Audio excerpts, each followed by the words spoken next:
Hello friends, welcome to Geetha Samsara Sante. ಇವತ್ತು ಹೇಳುವಂಥ ಟಿಪ್ಸ್ಗಳಂತೂ ಭಯಂಕರ ಆಗಿದೆ ಕಣ್ರಿ. ಹಾಗಾದರೆ ಬನ್ನಿ ತಡ ಮಾಡದೆ ಟಿಪ್ಸನ್ನು ನೋಡೋಣ. ಮನಿ ಪ್ಲ್ಯಾಂಟ್ ಅಂತೂ ಎಲ್ಲರ ಮನೆಯಲ್ಲೂ ಇರಲೇಬೇಕು. ಯಾಕಂದರೆ ಇದು ನಮ್ಮ ಮನಸ್ಸಿಗೆ ಒಳ್ಳೆಯದು, ನಮ್ಮ ಆರೋಗ್ಯಕ್ಕೆ ಒಳ್ಳೆಯದು. ವಾಸ್ತು ಪ್ರಕಾರ ಇದು ನಮ್ಮ ಮನೆಯಲ್ಲಿದ್ದರೆ ಸಿರಿ ಸಂಪತ್ತನ್ನು ಕೊಡುತ್ತೆ ಅಂತಾರೆ. ಆದರೆ ಕೆಲವ್ರ ಮನೆಯಲ್ಲಿ ಮನಿ ಪ್ಲಾಂಟ್ ಬೆಳೆಯೋದೇ ಇಲ್ಲ, ಅವರು ತುಂಬಾ ಬೇಜಾರು ಮಾಡ್ಕೊಂಡಿರ್ತಾರೆ. ಆದರೆ ಇವತ್ತು ಹೇಳುವಂಥ ಟಿಪ್ಸನ್ನು ಫಾಲೋ ಮಾಡಿದ್ರೆ ಆರಾಮಾಗಿ ನಿಮ್ಮ ಮನೇಲೂ ಮನಿ ಪ್ಲ್ಯಾಂಟನ್ನು ಬೆಳಿಬೋದು. ಇಲ್ಲಿ ನಾನು ಮನಿ ಪ್ಲ್ಯಾಂಟ್ 2 ದಂಟನ್ನು ಕಟ್ ಮಾಡ್ಕೊಂಡಿದ್ದೀನಿ ನೋಡಿ. ನಿಮಗೆ ಎಲ್ಲಾದರೂ ಸಿಕ್ಕರೆ, ನಿಮ್ಮ ಫ್ರೆಂಡ್ಸ್ ಮನೇಲಿ ಸಿಕ್ಕರೆ ಈ ಥರ 2 ದಂಟನ್ನು ತೊಗೊಂಡು ಬನ್ನಿ. ಇದನ್ನು ಒಂದು ಬಾಟಲಲ್ಲಿ, ಪ್ಲಾಸ್ಟಿಕ್ ಬಾಟಲಲ್ಲಿ ನೀರು ತುಂಬಿ ಒಂದು 15 ಡೇಸ್ ಹಾಗೆ ಇಡಿ. ಈ ದಂಟಿನಿಂದ ರೂಟ್ ಬರಲಿಕ್ಕೆ ಸ್ಟಾರ್ಟ್ ಆಗುತ್ತೆ. ನೋಡಿ ಎಷ್ಟು ಚೆನ್ನಾಗಿ ಬೇರು ಬಿಟ್ಟಿದೆ ಅಂತ ಹೇಳಿ. ಇದನ್ನು ಒಂದು ಪಾಟಲ್ಲಿ ನೀವು ಮಣ್ಣಿನೊಂದಿಗೆ ನೋಡಿ ಈ ರೀತಿ ನೆಟ್ಟರೆ ಸಾಕು. ತುಂಬ ಚೆನ್ನಾಗಿ ಮನಿ ಪ್ಲ್ಯಾಂಟ್ ಗ್ರೋ ಆಗುತ್ತೆ. ಈ ರೀತಿ ಮಾಡಿದರೆ ಮನಿ ಪ್ಲ್ಯಾಂಟ್ ಸಾಯೋದೇ ಇಲ್ಲ, ತುಂಬ ಚೆನ್ನಾಗಿ ಬೆಳೆಯುತ್ತೆ. ಯಾವಾಗಾದರೂ ರೆಸ್ಟೋರೆಂಟಲ್ಲಿ ಟೀ ಕುಡಿದ್ರೆ ತುಂಬಾ ಟೇಸ್ಟಿಯಾಗಿರುತ್ತೆ. ಅದಕ್ಕೆ ಅವರು ಏನು ಮಾಡ್ತಾರೆ ಅಂದರೆ ಟೀಗೆ ಸ್ವಲ್ಪ ಮಾರಿ ಬಿಸ್ಕೆಟನ್ನು ಆ್ಯಡ್ ಮಾಡ್ತಾರೆ. ನೋಡಿ ಇಲ್ಲಿ ನಾನು 1 ಗ್ಲಾಸ್ ಟೀ ರೆಡಿ ಮಾಡ್ಕೊಳ್ತಾ ಇದ್ದೀನಿ. ಇದಕ್ಕೆ ಶುಂಠಿ, ಟೀ ಪುಡಿ ಎಲ್ಲ ಕಾಮನಾಗಿ ಹಾಕಿರ್ತೀವಲ್ಲ, ಅದ್ರ ಜೊತೆಗೆ ಒಂದು ಚೂರು ಮಾರಿ ಬಿಸ್ಕೆಟನ್ನು ಈ ರೀತಿ ನೋಡಿ ಹಾಕಿ ಮಿಕ್ಸ್ ಮಾಡಿ ಸ್ವಲ್ಪ ಕುದಿಸಿ, ನೆಕ್ಸ್ಟ್ ಹಾಲು ಹಾಕಿ ಒಂದು ಸಲ ಬಾಯ್ಲ್ ಮಾಡಿ ಸೂಪರಾಗಿರುವಂಥ ಟೇಸ್ಟಿಯಾಗಿರುವಂಥ ಟೀ ರೆಡಿ ಆಗುತ್ತೆ. ನಿಮ್ಮ ಮನೇಲಿ ಯಾರಾದರೂ ಗೆಸ್ಟ್ ಬಂದಿದ್ದರೆ ಅವರಿಗೆ ಈ ರೀತಿ ಸ್ಪೆಷಲ್ ಆಗಿರುವಂಥ ಟೀ ಮಾಡಿಕೊಡಿ, ಅವರಿಗೆ ತುಂಬಾ ಖುಷಿಯಾಗುತ್ತೆ.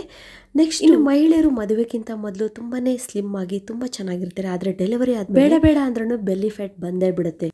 ಫಂಕ್ಷನ್ನಿಗೆ, ಪಾರ್ಟಿಗೆ ಯಾವುದೇ ಸೀರೆ ಉಟ್ರೆ ಇಲ್ಲ ಯಾವುದೇ ಡ್ರೆಸ್ ಹಾಕಿದರೂ ಕೂಡ ಸರಿಯಾದ ಫಿಟ್ಟಿಂಗ್ ಕೂರ್ತಿರೋದಿಲ್ಲ, ಹೊಟ್ಟೆ ಭಾಗ ಸ್ವಲ್ಪ ಜಾಸ್ತಿ ಕಾಣಿಸ್ತಾ ಇರುತ್ತೆ. ಅದಕ್ಕೆ ಒಂದು ಪ್ಲ್ಯಾನ್ ಹೇಳ್ತೀನಿ ನೋಡಿ. ಮನೇಲಂತೂ ಈ ರೀತಿಯ ಚೂಡಿ ಸ್ಲಿಪ್ಸ್ಗಳು ಇದ್ದೇ ಇರುತ್ತಲ್ವಾ, ನೋಡಿ ಇದನ್ನು ಯೂಸ್ ಮಾಡಿಕೊಂಡು ನಮ್ಮ ಹೊಟ್ಟೆಗೆ ಒಂದು ಒಳ್ಳೆ ಶೇಪನ್ನು ಕೊಡ್ಬೋದು.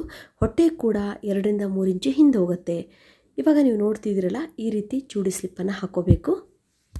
ಸರಿಯಾಗಿ ನಾವು ಸ್ಯಾರಿ ಉಡಬೇಕು ಅಂದರೆ ಸ್ಯಾರಿ ಪೆಟ್ಟಿ ಕೋಟ್ ಒಳಗಡೆ ಈ ರೀತಿ ನೋಡಿ ಅಡ್ಜಸ್ಟ್ ಮಾಡ್ಕೊಳ್ಬೇಕು. ನೋಡಿ ಪೆಟ್ಟಿಕೋಟ್ ಮೇಲ್ಭಾಗದಲ್ಲಿ ಒಂದು ಒಳ್ಳೆ ಶೇಪ್ ಬಂದಿದೆ.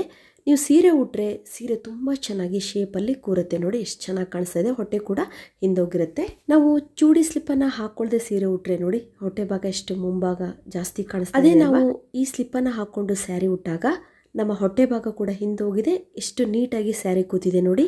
ಇದೇ ರೀತಿ ನಾವು ಯಾವುದೇ ಡ್ರೆಸ್ ಹಾಕೋದಾದರೂ ಕೂಡ ಈ ರೀತಿ ಸ್ಲಿಪ್ಪನ್ನು ನೋಡಿ ಹಾಕ್ಕೊಂಡ್ಬಿಟ್ಟು ಡ್ರೆಸ್ಸನ್ನು ನಾವು ವೇರ್ ಮಾಡಿದರೆ ತುಂಬ ನೀಟಾಗಿ ನಮ್ಮ ಡ್ರೆಸ್ ಕೂರುತ್ತೆ, ಒಳ್ಳೆ ಶೇಪ್ ಕೊಡುತ್ತೆ ನಮ್ಮ ಡ್ರೆಸ್ಸಿಗೆ ಕೂಡ. ನೋಡಿ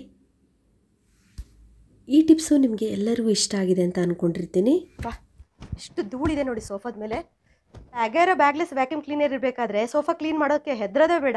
ತುಂಬ ಚೆನ್ನಾಗಿ ನೋಡಿ ಈ ಥರ ಅಸೆಸರೀಸ್ ಕೊಟ್ಟಿರ್ತಾರೆ, ಆರಾಮಾಗಿ ಸೋಫಾ ಕ್ಲೀನ್ ಮಾಡ್ಕೊಬೋದು ನೋಡಿ.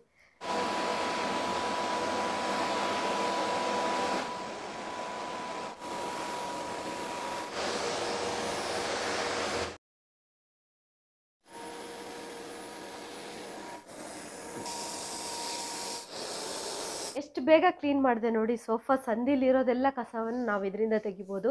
ಈ ಪ್ರಾಡಕ್ಟ್ನ ಬೈಯಿಂಗ್ ಲಿಂಕನ್ನು ನಾನು ಡಿಸ್ಕ್ರಿಪ್ಷನ್ ಬಾಕ್ಸಲ್ಲಿ ಕೊಟ್ಟಿರ್ತೀನಿ, ನೀವು ಪರ್ಚೇಸ್ ಮಾಡ್ಬೋದು. ಮಹಿಳೆಯರಾಗಿರಲಿ ಪುರುಷರಾಗಿರಲಿ ಯಾವಾಗಲೂ ಹೆಲ್ದಿ ಆಗಿರಬೇಕು ಅಂತ ಅಂದರೆ ಇವತ್ತೇ ಹೇಳುವ ಮನೆ ಮದ್ದನ್ನು ನೀವು ಮಾಡಲೇಬೇಕು. ಯಾಕಂದರೆ ನಮಗೆ ಪದೇ ಪದೇ ಸುಸ್ತಾಗುವುದು, ವೀಕ್ನೆಸ್ ಆಗುವುದು, ಚಿಕ್ಕ ಪುಟ್ಟ ಕಾಯಿಲೆಗಳು ಬರ್ತಾ ಇರುತ್ತೆ. ಕಾರಣ ನಮ್ಮಲ್ಲಿ ಇಮ್ಯುನಿಟಿ ಪವರ್ ಇರೋದಿಲ್ಲ. ಅದರಲ್ಲೂ ಮಹಿಳೆಯರಿಗೆ ತುಂಬಾ ಸೊಂಟ ನೋವು, ಕೈಕಾಲುಗಳಲ್ಲಿ ನೋವು ಬರ್ತಾ ಇರುತ್ತೆ. ಯಾಕೆ ಅಂದರೆ ವೆಯ್ಟ್ ಜಾಸ್ತಿ ಇದ್ರೂ ಕೂಡ ಇಂಥ ಸಮಸ್ಯೆ ಜಾಸ್ತಿ ಆಗಿರುತ್ತೆ. ವೆಯ್ಟನ್ನು ಕಡಿಮೆ ಮಾಡುತ್ತೆ, ಜೊತೆಗೆ BP, ಶುಗರ್, ಥೈರಾಯ್ಡ್ ಇದ್ರೂ ಕೂಡ ಕಂಟ್ರೋಲ್ ಮಾಡುತ್ತೆ. ನಾನಿಲ್ಲಿ ಸೋಂಪಾ ಕಾಳು, ಕೊತ್ತಂಬರಿ ಕಾಳು ಮತ್ತು ಜೀರಿಗೆನ ಈಕ್ವಲ್ ಕ್ವಾಂಟಿಟಿಯಲ್ಲಿ ತಗೊಂಡಿದ್ದೀನಿ. ಇದನ್ನ ರಾತ್ರಿ ನಾವು ನೀರಿನಲ್ಲಿ ನೆನೆಸಿಟ್ಬೇಕು. ಇದು ಬೆಳಗಾಗೋವರೆಗೂ ತುಂಬಾ ಚೆನ್ನಾಗಿ ನೆಂದಿರುತ್ತೆ. ಇದರ ಎಲ್ಲಾ ಸತ್ವಗಳು ನೀರಿನಲ್ಲಿ ಬಿಟ್ಟಿರುತ್ತೆ.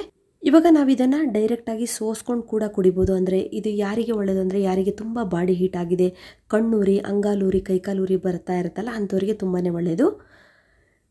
ಕೆಲವರಿಗೆ ಹೀಗೆ ಕುಡಿದ್ರೆ ಥಂಡಿ ಶೀತ ಆಗುತ್ತೆ ಅಂಥವ್ರು ನೋಡಿ ಇದನ್ನು ಚೆನ್ನಾಗಿ ಒಂದು ಸಲ ಕುದಿಸಿ, ಒಂದು ಕುದಿ ಬಂದರೆ ಸಾಕು. ಆಮೇಲೆ ಇದನ್ನು ಸೋಸ್ಕೊಂಡು ಇದಕ್ಕೆ ಬೇಕಾದರೆ ನೀವು ಬೆಲ್ಲವನ್ನು ಸೇರಿಸ್ಕೊಂಡು ಕುಡಿಯೋದರಿಂದ ನಿಮ್ಮಲ್ಲಿ ಇಮ್ಯುನಿಟಿ ಪವರ್ ಜಾಸ್ತಿ ಆಗುತ್ತೆ. ಅದಲ್ಲದೆ ವೆಯ್ಟ್ ಲಾಸಿಗೆ ಕೂಡ ಇದು ತುಂಬಾ ಒಳ್ಳೆಯದು. ನಮ್ಮ ಡೈಜೆಷನ್ ಕೂಡ ತುಂಬ ಚೆನ್ನಾಗಿ ಇಂಪ್ರೂವ್ ಮಾಡುತ್ತೆ. ನಾವು ಪಾತ್ರೆ ತೊಳೆಯೋಕ್ಕಂತ ತಿಂಗಳ ಎಷ್ಟು ಡಿಶ್ ವಾಶ್ ಲಿಕ್ವಿಡನ್ನು ಯೂಸ್ ಮಾಡ್ತೀವಲ್ವಾ, ಆದರೆ ಇವತ್ತು ಇದನ್ನು ಉಳಿತಾಯ ಮಾಡುವಂಥ ಒಂದು ಸೂಪರ್ ಆಗಿರುವಂಥ ಟಿಪ್ಸನ್ನು ಹೇಳ್ತೀನಿ ನೋಡಿ ಫ್ರೆಂಡ್ಸ್. ಇಲ್ಲಿ ನಾನು 1 ಗ್ಲಾಸ್ ನೀರನ್ನು ತೊಗೊಂಡಿದ್ದೀನಿ, ಅದಕ್ಕೆ 1 ಬೌಲ್ ನೀರನ್ನು ಹಾಕ್ಕೊಳ್ತಾ ಇದ್ದೀನಿ ನೋಡಿ. ನೆಕ್ಸ್ಟ್ ಇದಕ್ಕೆ ಒಂದು 1/4 ಕಪ್ ಆಗುವಷ್ಟು ವಿನೆಗರನ್ನು ಯೂಸ್ ಮಾಡ್ತಾ ಇದ್ದೀನಿ. ವೈಟ್ ವಿನೆಗರ್ ತೊಗೊಳ್ಳಿ. ನೆಕ್ಸ್ಟ್ ಇದಕ್ಕೆ 2 ಸ್ಪೂನ್ ಆಗುವಷ್ಟು ಟೇಬಲ್ ಸಾಲ್ಟನ್ನು ಹಾಕ್ಕೊಳ್ತಾ ಇದ್ದೀನಿ ನೋಡಿ.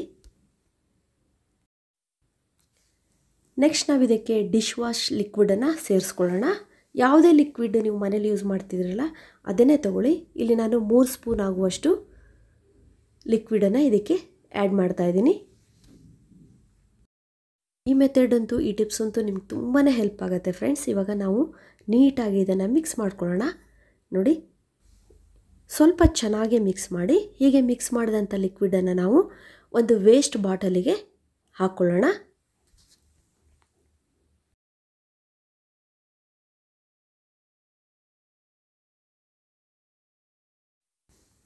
ಇವಾಗ ಇದನ್ನು ನಾವು ಪಾತ್ರೆ ತೊಳಿಲಿಕ್ಕೆ ಯೂಸ್ ಮಾಡೋಣ. ಯಾವ ರೀತಿ ಅಂದರೆ ನೋಡಿ, ನಮ್ಗೆ ಎಷ್ಟು ಬೇಕೋ ಅಷ್ಟು ಒಂದು ಬೌಲಿಗೆ ಹಾಕ್ಕೊಂಡ್ರೆ ಸಾಕಾಗತ್ತೆ. ನೋಡಿ, ನಿಮಗೆ ಪಾತ್ರೆ ತೊಳೆದು ತೋರಿಸ್ತೀನಿ. ಎಷ್ಟು ನೀಟಾಗಿ ಕ್ಲೀನ್ ಆಗುತ್ತೆ ಮತ್ತು ಪಳಪಳ ಕೂಡ ಹೊಳೆಯುತ್ತೆ ನೋಡಿ. ನೀವು ಈ ಮೆಥಡನ್ನು ಫಾಲೋ ಮಾಡೋದ್ರಿಂದ 1 ಬಾಟಲ್ ಡಿಶ್ ವಾಶ್ ಲಿಕ್ವಿಡನ್ನು ನೀವು 3 ತಿಂಗಳವರೆಗೂ ಯೂಸ್ ಮಾಡ್ಬೋದು. ಇನ್ನು ನಾವು ಮಾರ್ಕೆಟಿಂದ ಪಪ್ಪಾಯ ಹಣ್ಣನ್ನು ತರ್ತೀವಿ. ತಂದಾಗ ಅದು ಒಂಥರ ಗಟ್ಟಿಯಾಗಿರುತ್ತೆ.